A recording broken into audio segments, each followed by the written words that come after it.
নমস্কার বন্ধুরা। আগামীকাল থেকে ইন্ডিয়া ভার্সেস ইংল্যান্ডের 5টি ম্যাচের টেস্ট সিরিজ শুরু হতে চলেছে। আগামীকাল 25শে জানুয়ারি 2024 প্রথম টেস্টটি অনুষ্ঠিত হবে। প্রথম টেস্টটি খেলা হবে হায়দ্রাবাদের রাজীব গান্ধী স্টেডিয়ামে।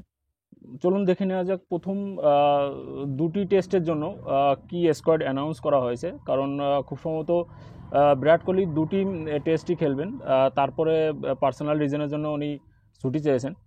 তো প্রথম দুটি টেস্টের জন্য স্কোয়াড অ্যানাউন্স করা হয়েছে। কে স্কোয়াডে জয়েন হয়েছে, কে বাইরে গিয়েছে, চলুন একটু দেখে নেওয়া যাক। তারপরে কালকের ম্যাচের জন্য সম্ভাব্য বা বেস্ট 11 কী হতে পারে সেই সম্বন্ধে একটু আলোচনা করব। চলুন আগে স্কোয়াডটি দেখে নেওয়া যাক।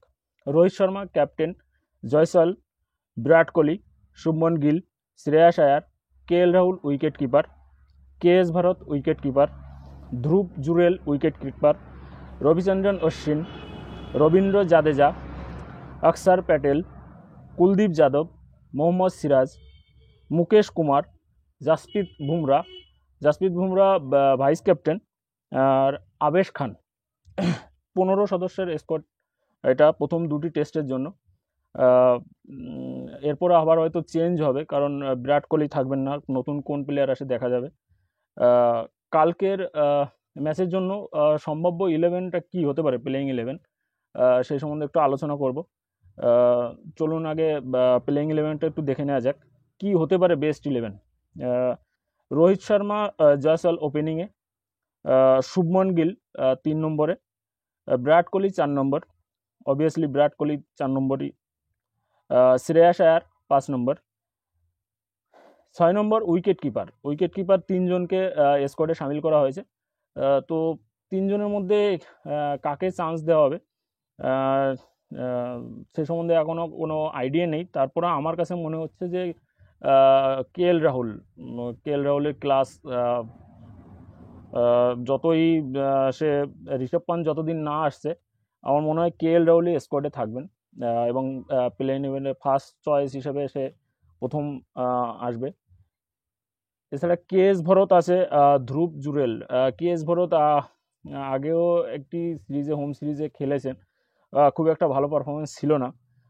ধ্রুব জুরেল খুব সম্ভবত এখনও ডেবিউ করার চান্স পাবে না, কারণ ইংল্যান্ডের সঙ্গে খেলা 5 ম্যাচের সিরিজ। এই সিরিজ মেইন ইফেক্ট ফেলবে হচ্ছে আপনার গিয়ে টেস্ট চ্যাম্পিয়নশিপে। তো খুব একটা চান্স মনে হয় না নেবে, যদি কোনো হালকা টিম আসে তাদের সঙ্গে হয়তো এদের চান্স দিয়ে দেখতে পারে। তারপরে আছে স্পিন কন্ডিশন, তো অবশ্যই ভারতীয় কন্ডিশন মানে স্পিন কন্ডিশন, তো রবিচন্দ্রন অশ্বিন ফার্স্ট চয়েস থাকবেই।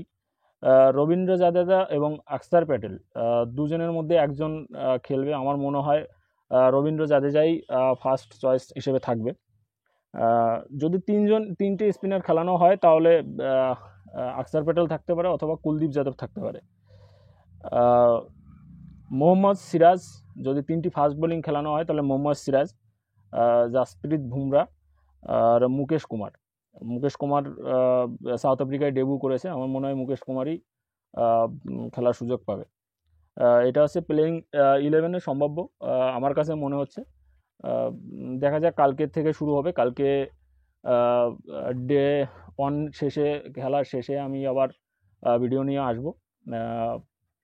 কি হয়, কারা টসে জেতে, কারা ব্যাট করে, কয় উইকেট পড়ে, কত রান হয়, সে সম্বন্ধে আলোচনা করব। তো দেখা হবে কালকে।